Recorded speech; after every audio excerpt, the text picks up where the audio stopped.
Ayan mga kabakal, subukan ko na mag-welding mga kabakal. Ayan. Ayan setting ko mga kabakal.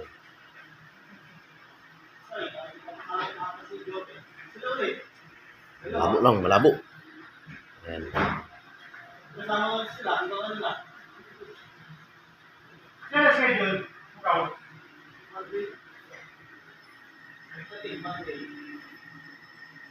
Subukan na natin mga kabakal. Nag-change tayo ng setting, medyo malakas. Okay na.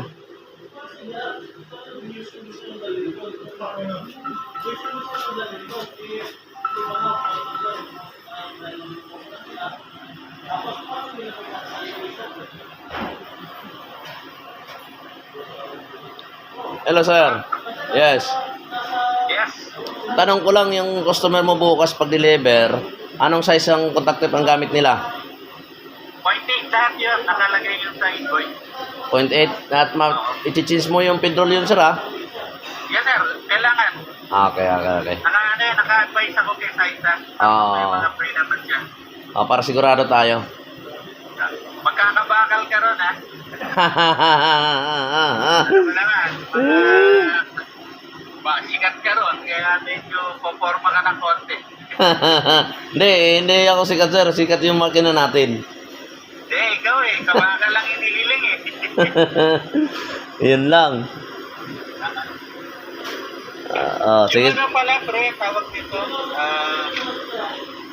Sasabay yata tayo kay Joven na lang, no? Oo, yun. Kasi meron din wala, hindi ko pa rin kaya Baka gabihin pa tayo or what. I think sigurado talaga yan sir kasi 4 yun. 4 di ba? Tapos magpapili ka pa, hindi talaga kaya. Oo. Layo din di ba? Yes sir. Yun lang naalala ko lang naman kasi I think 0.8 ang gamit ni Ron Wire doon. Tapos kasama yung package natin para sigurado tayo. Kaya nga Sige sir, yun lang naman sir. Okay, sige, see you bukas. Okay, sige sir, thank you. Okay. Nag-deliver na pala. Ayan mga kabakal. Tapos na yung welding. At check natin yung hinang ng mga kabakal. Okay. Tatanggalin natin yung head.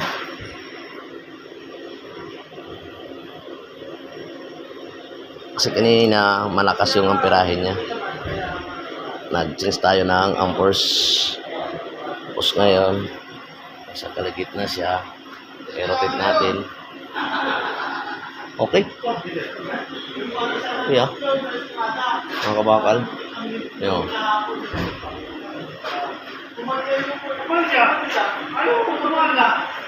Dugtong yun, dugtong. Yan.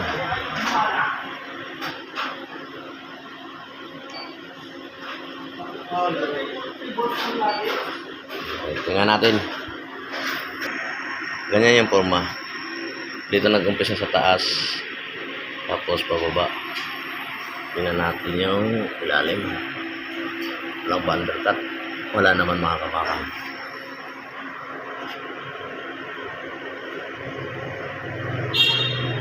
Yan. Okay naman mga kabakal. Ikotin natin ha.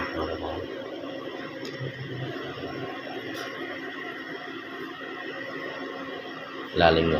Ito. Okay.